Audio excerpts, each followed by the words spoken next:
that page and share it. Go to make them share it.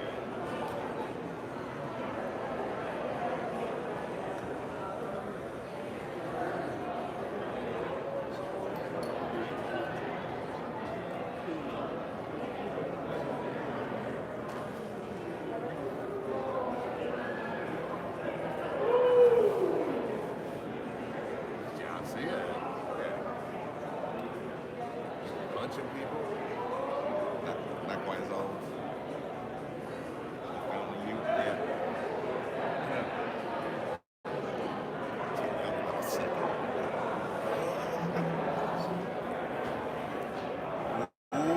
Welcome back to the official ESPN Louisville pregame show. I'm your host, Marcus Maven, joining you live from the Golf House, in particular, Al J's in the Golf House, the Conservatory to be more specific. And beside me is my man, Steve Rummage. How's it going, Steve? Oh my gosh, this is one I've been waiting for. Like the last couple days since the last game, it's been kind of like get the juices going immediately.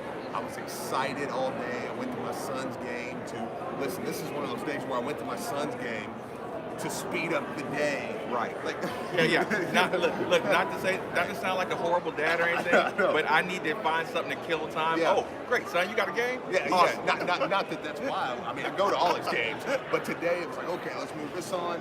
We got the top 16 that kind of got me rolling a little bit. So now we're here, and I'm ready to get over there because today there is something on the table for Louisville that is massive. That is massive for the fan base. That's massive for the team, and that is beating this Virginia team in the Yum Center. And I swear, you may think I'm crazy. There's something about exercising demons, and that's what today would be. Okay, well, let me ask you from a different point of view. How important on a national scale, because we're going to talk about the seeding, the first 16 seeding that came out today. Yeah. We're going to talk about the national perception on it, although I don't know how much is just perception or how much they're just cranking the numbers. Right. And you have to talk about, this is one of those days where there's a lot going on, a lot of big-time basketball being played. And the XFL starts today. Yeah. And Bobby Knight is currently out on the Indiana basketball floor making his triumphant return. So a lot of things are going on nationally, and I feel like it's a great thing because everybody's occupied, and we can just lock in. Right, and I agree with that 100%. And you did get the top 16, and I'm okay with what I saw in the top 16. Now, do I think? Look, I always think we can be a couple spots higher, so that doesn't bother me. Like I'm gonna be no matter what. But basically ones and twos are where you want to be. Yeah, right. See, that's ones and twos are just a flip of the coin. Ones and twos are when they want to get some storyline matchups, they can move around a little bit. But ones and twos are basically the top 8, which I'm fine. Right. Yeah. So for me, I'm like, look, you can point at the 7. And that's fine. I'm like, we're at 2. That's what I thought we was going to be. I'm happy. I was happy with the 4 they put us with, whatever. But I'm going to tell you, there's somebody that saw that and grinned ear from ear. And his name is Christopher Mack. You think so? I know so. I'm listening. When I read stories about this man, listen, Rick Pitino, we were just talking about Coach Pitino with Mitch beforehand. And he didn't do that a lot. He would have punished you for even knowing what's being said. Yeah. And talking to people who played for him, a lot of times he was just very, screw them, screw other people. Yeah. Let's. At no point in the us. season do we want to even know what they're Yeah. saying. Coach Mack's a little bit different in that. You remember Ryan McMahon talking about how he was on the bus actively searching Twitter, wanting I'm not a big fan. material to put, bulletin board It's material. why Coach Mack only sends a handful of players out to the league. You don't see a lot of difference in who comes out because here's what they say. The person who is constantly on their husband or wife or boyfriend or girlfriend about cheating, you got to watch because they're probably cheating. That's why, because they're thinking, what would I do in that situation? Coach Mack knows how much he wants bulletin material. So he makes sure none of it comes out of his mouth. But isn't that a delicate balance on wanting bulletin board material and then them being kind of manipulated or influenced by bulletin board material? Sure, absolutely. But when he saw 7 behind Duke and Dayton, he went straight to that basketball team and said that committee thinks your number 5 ranking is a joke. They put Duke, who you busted in Cameron. That means that the committee said, oh, y'all got lucky. Who is Duke's big win candidate? Probably Kansas. And I like I said, I don't purposely intentionally put you on the spot on that one. I'm just trying to think of games. They beat Michigan State, maybe. I think they beat Michigan State. If they beat Michigan State lost again today to Michigan. So Michigan State's far from being out of the top 25 soon. But I don't necessarily have an opinion. I could argue the Duke thing if that's what I wanted to do today. If I wanted to do that show, I could argue why Louisville should have been 5 and not 7, and Duke, and they got screwed, and everybody hates them and all that stuff. But like you said, to me, you're a 2 seed. Cool. Yeah. I don't care. Right. Two seeds. All we're going to be doing is discussing who can we put where. Yeah. Look, I'm gonna have to beat a good team to get in the Final Four. So I'm not real worried about it. I thought they were all pretty balanced. So 2 seed, cool. We're happy with that. But there's a lot of meat there. If I want to go tell my team, this is who Dayton's beat. I think Dayton. Jordan, Obi Topping, or Obi Topping, like a pizza topping. Yeah, just Obi pizza topping. Obi Topping. Right now, they talked about was the best player in the country. Okay, well, speaking of lists, I'm going to ask you a question and let that question kind of leak over into the real conversation start of the pregame show. Yeah. There was also another list that come out recently with the top big men in the country. Right. There is no Stephen Enoch. Probably pretty much as expected. There is no Malik Williams. Yeah. Do you think around here that list kind of got to them? You think they're in the mode of I want to be on that list kind of guys? Well, if you're going to do that, you couldn't stop there. Every position but Jordan. You could say, look, Jordan was on the Irving list. None of the other lists did any of y'all sniff. Right. So, I mean, you know, like okay. But here's the thing, we can't talk out of both sides and say a lot of times Malik will box out so Jordan can clear the boards, you know. But then at the end of the day we say you still got to have a lot more boards, you know. Yeah. So where's the line on we should have guys making some of those lists and or is that what we're seeing? Is that the actual production we're seeing? We're seeing not enough production for any other player to be considered as the best in the conference, the best in the here's a problem. One of the main problems there is you have too much for that many players to be on the list. Too much spread out. Yeah, too much spread out, and that's what you continue to see as the season's going on, and Louisville's getting deeper. I'm late for that. Louisville's deeper and deeper. I think that you're starting to see more spread out numbers, more spread out minutes. It's why Louisville is now being considered. Dan Dockich is back today again. Right, like think about it. Just to your point, if you don't have a fresh Kimball, or if you don't have a couple of more guys on the bench taking Ryan McMahon's minutes, and Ryan's the 6th man off that bench, he's the 6th man of the year. Yeah, probably. I mean, or you're at least having that conversation. Yeah, I mean, if Ryan comes in, he's dropping 14, 15, 20, you know what I'm saying? Right. You know, these games he's having, they're discussing that. At least 6th man of the week, or, you know, like things like superlatives that stop him, you know, from getting when David comes in. Yeah, no, I would agree with that. But you don't have that. But here's the thing. That's okay, because that's why Dan Dockich was in here a couple days ago talking about you're the best team in the country. It's why he's going to be back in here today saying the same thing. And it's why I think you finally get that Virginia demon off the back. Give me your 2 biggest reasons you think today is today. And tangible reasons. Give me two, like solid. Not, I just feel like the snow is looking gorgeous out here.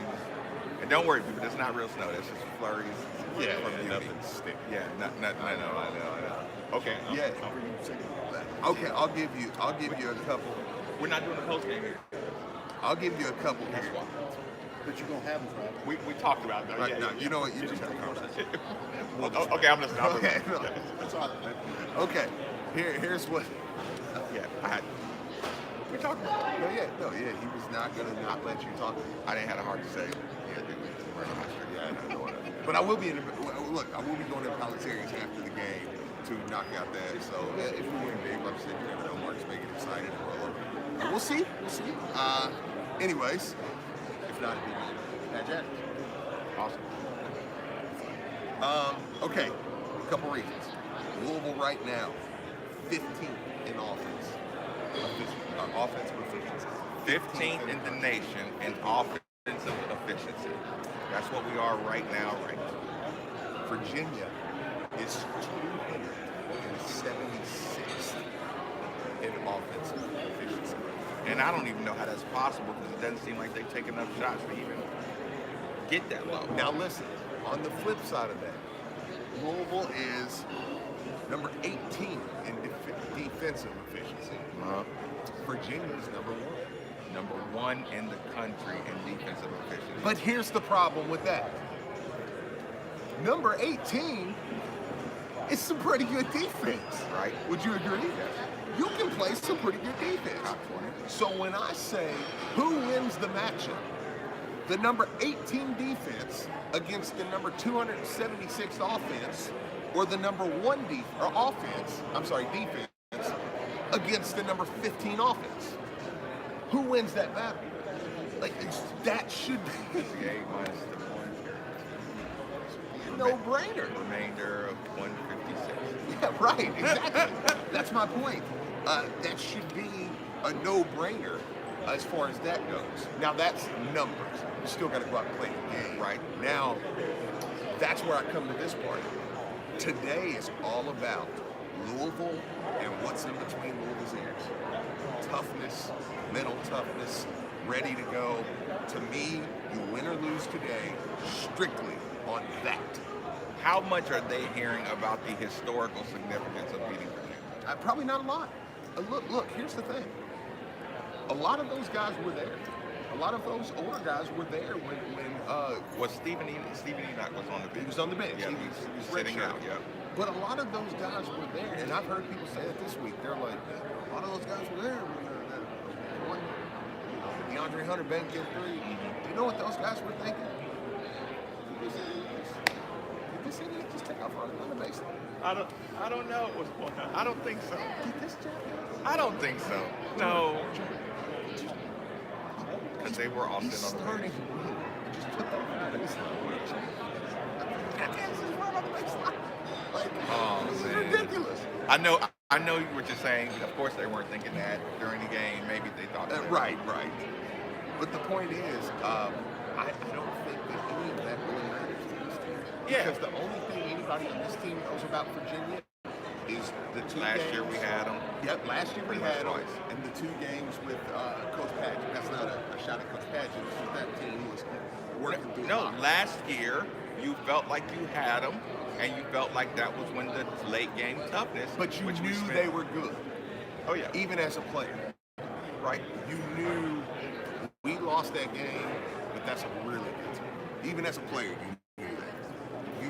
But I still think you thought about them when you were doing your summertime finish every drill, finish. Oh, absolutely. Yeah, I know that's one of the games both times. Virginia, Duke, Yeah. and Florida State. Yeah, that you knew, hey, we've got to finish this off. So, yeah, I do think today there will be an extra focus. There'll be an extra... This team has done well in these games, too. That's another thing, especially recently. I mean, this is probably going to be your biggest home game of the year. Low scoring, high scoring, what would you prefer? Well, of course, high scoring, because Louisville's high scoring, they're winning by 15 What 20. happened, but it messed But up. a gaudy number like 18 to 42 with 8 minutes to go. Oh, yeah. Oh, okay. Yeah, but that's pretty high scoring. If got 42 with 18 minutes left to go. No, I said 8 minutes. Oh. Look, I would be. But you had, but you still have them at 18 points. Yeah. Oh gosh, yeah. I mean, yeah. If I could hold them to something like that. But that narrative, would that narrative just turn into how bad Virginia is? I don't care about that. I don't care. Right. Narratives don't bother me. It's hard to get under the skin of a Louisville fan this year because we know our team's good. I know my team's good, so I don't care. Look, you can get on there and say, yeah, but Louisville does Louisville really have this. Yeah, but Louisville. I don't care. I know my squad's good. You can't get under my skin with that. Okay, outside of a statistic, right now, if you're Coach Mack in the locker room, you're drawing up game plans. I mean, here's the thing. The reason I didn't want to dump out a bunch of stats is because of the point you made earlier. This is going to be more between your ears, being prepared to play or not being prepared to play. I agree. Then, like I said, you gave the one stat we needed. They're not good offense. They're tops in defense. You should be able to overcome that because you're top 20 in both. Because if they were terrible at offense and you were just one of those defensive teams that was like, man, we suck on defense. Mm-hmm. Then you're like, okay, well then everything kind of washes out. Right. Louisville's not bad defensively. Right. And then I don't need the numbers to show me that. They're not a bad defensive team. Okay, so now let's get into a little bit of personnel. The question I was trying to ask you was, Coach Mack is in the locker room. Everybody starts to get up and jog out to go get some warm-ups together, right? Yeah. Coach Mack, like any other coach, is going to grab two guys by the shoulders and give them an extra conversation. I think you know that feeling where he just grabs two guys by the shoulder and say, let's talk some extra. Yeah. Who are the two guys? By the way, are we on 93.9? We're on 93.9. Okay. 8150 93.9, or I'll say it better, 815-0939 is the number. Feel free to jump in here if you have an opinion on who are the two guys Coach Mack grabs away from the team as the guys are getting ready to go to the floor. Who are those two guys for you? For me, it would be Steve Enoch, Dwayne Sutton. Because Steve Enoch today, you're going to be up against Jay Huff, up against Diakite, and I think that they're going to bring, especially Diakite is going to bring a toughness. You need, there's one way to negate a bully in basketball. Mm-hmm. And that's what Zach Randolph did to Marcus Cousins. Mm-hmm. You say that's what Atwater did to the Nigerian Nightmare. Yeah, absolutely. Changed his life. Yeah. When you see him, it's like Christian equation. Yeah. It's like, okay, we're done with that. Right. So, but if you get a guy like Diakite, not attacking their character, but how they play on the court, that bullies on the court, that plays that way, that plays his elbows, just plays tough. If Steve Enoch puts him in jail and bullies him and goes up, clutches one, and you call him Screaming Steve. Yeah. You said he had split personality, Screaming Steve, two different people. If he's that shuts that down. Here's something to watch for, people, and mark my words on this one. Steven Enoch gets the ball in the post. He does that one dribble. Diakite is going to give him a hard chest bump, right? And on the second one, Diakite is going to fly, right? Yeah. And he's going to get it if Steve tries to bump him twice. Right. You know what I'm saying? If Screaming Steve doesn't give him the one bump and make the move, he's going to end up in early foul trouble. Yeah. Because that two dribble, and Virginia does not let the ball in the post. They take that really serious. Yeah. Even if they do play one-on-one, they're so packed in. Like, this is packed line principles to the max. Screaming Steven Enoch has to lean, feel the body, and then move off that. Like the spin move, the body contact. He's not going to be able to back anybody from Virginia down and get away with it without getting charged because he doesn't use his butt enough. But that's just a style. That's going to happen. Keep an eye on that. But that's your two are the Dwayne Sutton because toughness. And Dwayne, I think Dwayne's the one guy that can get to the basket. Because Jordan's going to do his thing, right? Jordan, you're going to do your thing. Look, you've played well against Virginia historically. You'll play well again today, I think. But Dwayne can do something coming off that top of the wing there that nobody else on the team, I think, can really get done. of course, David can get there. I'm sure Fresh can get there at times. Funny you say that. Yeah. Funny you say that. Okay. First two names you named are the exact two that I'm stopping for this game. Okay. While everybody's storming out the locker room, while everybody's getting ready to run down the floor, Yeah. I grab Fresh by his shoulder. I grab David by his shoulder. I tell them, this team cannot score. We have people that can put the ball in the basket. Yeah. You two are in charge of taking care of the ball. Even if we get a lot of bad shots, get them some shots. Yeah. It won't be a bunch of madhouse not open shots. Right. We need you to get to the free throw line under control or not. When I say under control, I think they take it too literal. Yeah. I think Darius's biggest problem is he takes under control too literal. Like he comes to a complete motion stop, body stop, and then it's almost like he reboots his offense after he comes to a complete stop. Right. Then he looks for somebody. Yeah. Instead of attacking, reading the defense, and just go. If the defense doesn't stop me, I'm going to finish it. Yeah. Don't go in there looking to. Okay, now I got it in the middle like Coach wanted.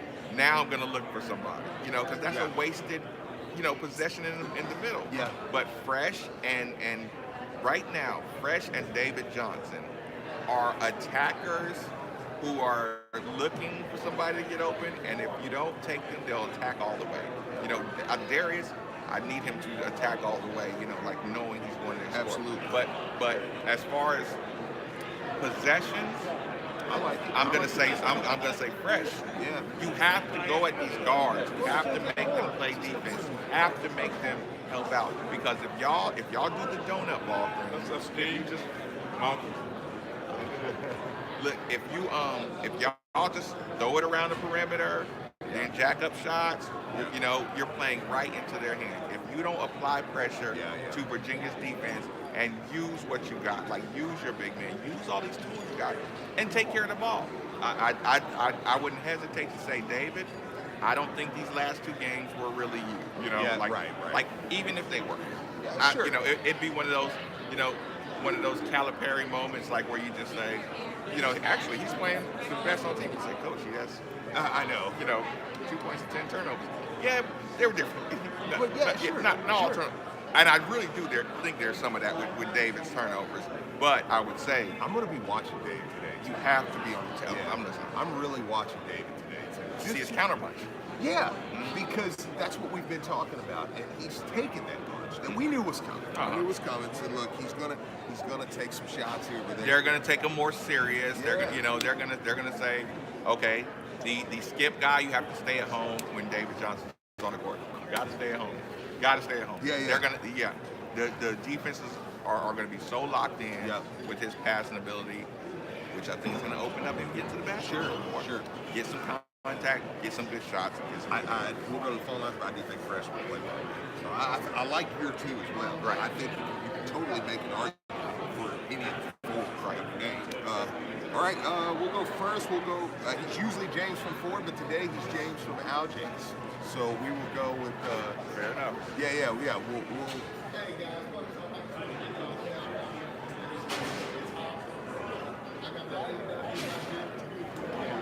Fair enough.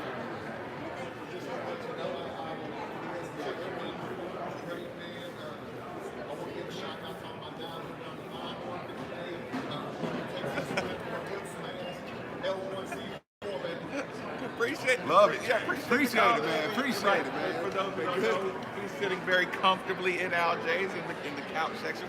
What is it called? The lounge section? Listen, I know usually we go over to the other side, but there was just some really big human beings over there. And I was like, you know what? It's not today.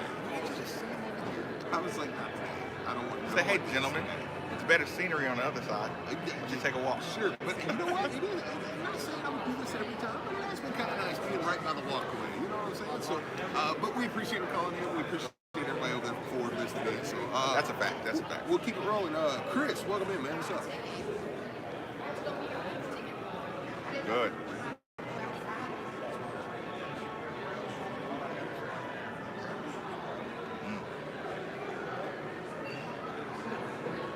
Yeah.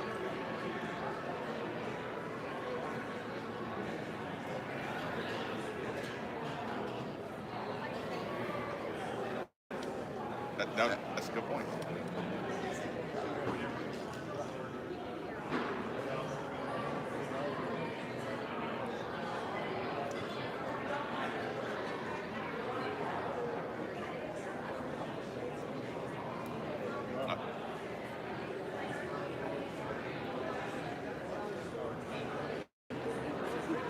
Yeah, no. Listen, I appreciate the call, and listen, that's an interesting thing too, as far as the fresh Enoch thing. I have to say this. I thought there was going to be a lot more opportunities for Fresh and Enoch to link up rallies. Like he just coming into this season, I thought, off of Fresh's St. Joe's tape, they had a big man about with the same legs as Enoch. I just thought I would see more of that. Right. Not that I'm giving up on that one. And Sure. this is the type of game that you could get some of that. Like I said, Steve knows that J-Hub has a good history, right? Against Louisville, especially. Yeah. That's one of those. Yeah.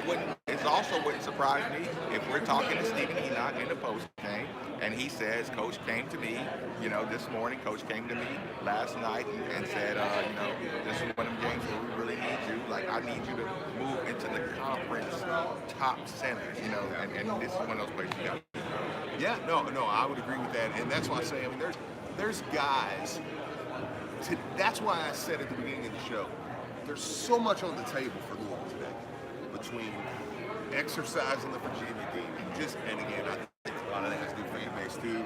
That's a whole other conversation. Steve, and we keep saying Steve and not Malik. I'll stop there. I'm gonna ask you why. Why have we talked Steve? Because we started breaking Virginia down yesterday. We haven't really said Malik. The reason you don't say Malik is because Malik has bought himself so much credibility and credit with the way he's finished the previous games, even being injured. Like I said, Duke, Notre Dame, Duke, Clemson, Stephen Enoch, his free throws, his being in the right, he gets the game winnings, game saving, late game block dunk.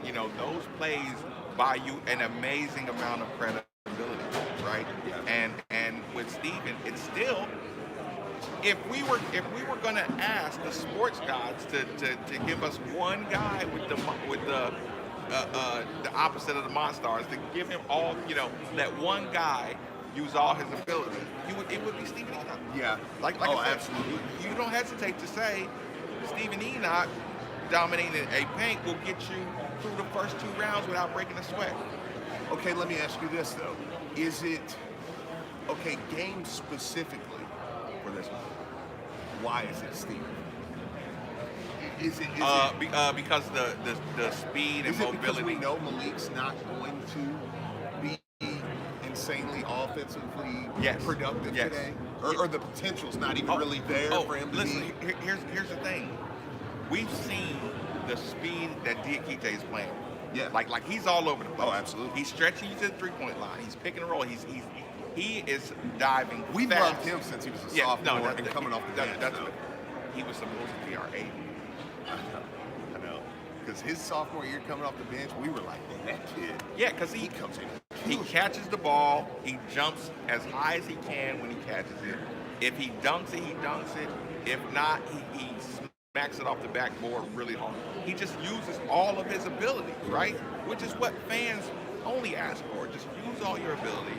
Do everything as aggressive as you can, right, and then it'll start working out, right? Sure. Because the coach will channel your aggression to the right place. So we've been looking at J-Hub. We've been looking at the speed, right? And we know that you need a good Stephen Enoch to slow that stuff down, or to impose enough will offensively that they're going to have to. By the way, it's 3:34 and there's a mass exodus happening. I can see that. I love that. It's gonna be a good atmosphere. Sorry, I'm still debating in the elevator, but no. Well, look, we'll judge that once we get there. Okay. Now, man, it shot by. Steve Enoch. Yeah. Stephen Enoch. He's just a guy with, like I say, he's the bigger gun with less accuracy. Yeah. Just like if you get this thing to hit, Yep. you're gonna win the war. Oh, yeah, You know what I'm saying? Like you can pepper and you can sneak around and like I said, you can David Johnson and you can Ryan McMahon, and all those things are tactical when you talk about a fight. You know, getting Ryan the good looks. You know, it's not break a sweat type of basketball. Sure. Stephen E. Yeah. Yeah, I kind of, that was one of those where I kind of thought that was the answer, but I want to kind of bounce that one off you. But I do think he's been in conversation. I'm looking forward to seeing him. Like I said, I'm probably watching him and David more than anybody today to see how they react to what Virginia does. Okay, but now we're getting to since we're kind of late on the clock. Yeah. Offense, defense, special teams, X factor, whatever you want to do it. Let's go offensive first. In this game in particular, who do you think is? I can see the look on your face, Steve. Go ahead and say it. Jordan Nwora, man. I'm telling you, Jordan Nwora today, I love this matchup for him. I think he's played well against Virginia. Last year in both games, that was with DeAndre Hunter. That was with some guys that can guard even better. And of course, we know that Virginia is a system, so I'm not saying, they've got nobody that can guard this year. But I think Jordan thrives in a system, or playing against a system that wants you to shoot jumpers. And that's what Virginia wants, man. So I think that he will again have a 17. And what's a good game for him? My God. Yesterday I told Lachlan, I said, we kind of banter with Lachlan, whatever, back and forth. It's harmless, but we like to. I respect his opinion. He respects ours. We bounce it off each other. And this is debate for the sake of debate. Yeah. So he come out and I kind of said, man, y'all ain't got nothing for Jordan Nwora. And he's like, whatever. But Braxton Key has been some tough defense. Yeah, which that's the one guy I will say that I say, okay, we'll see what he can do. And this is where I get a little bothered because I'm like, Jordan, you got to get him in foul trouble. You got to back these guys. They're not very deep.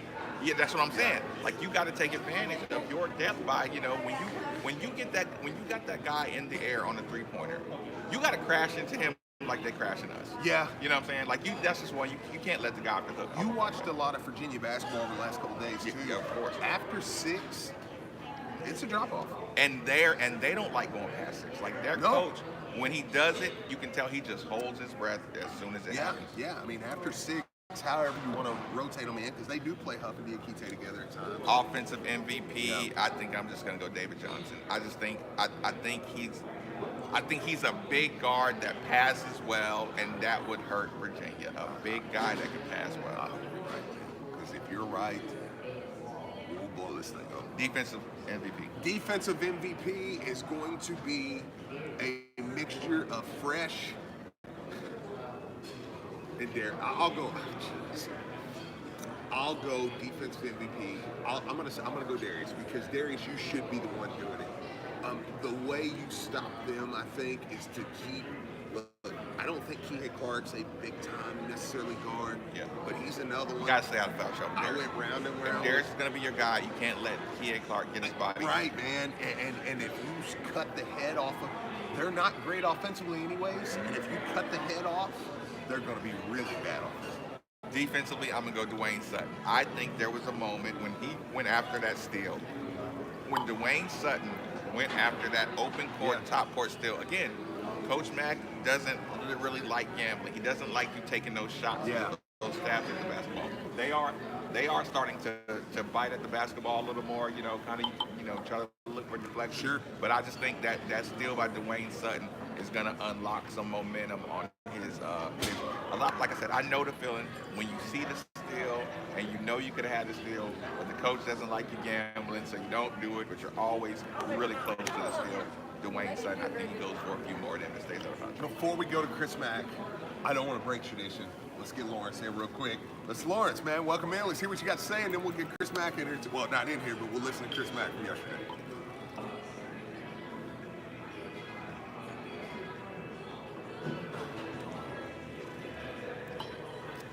Yep.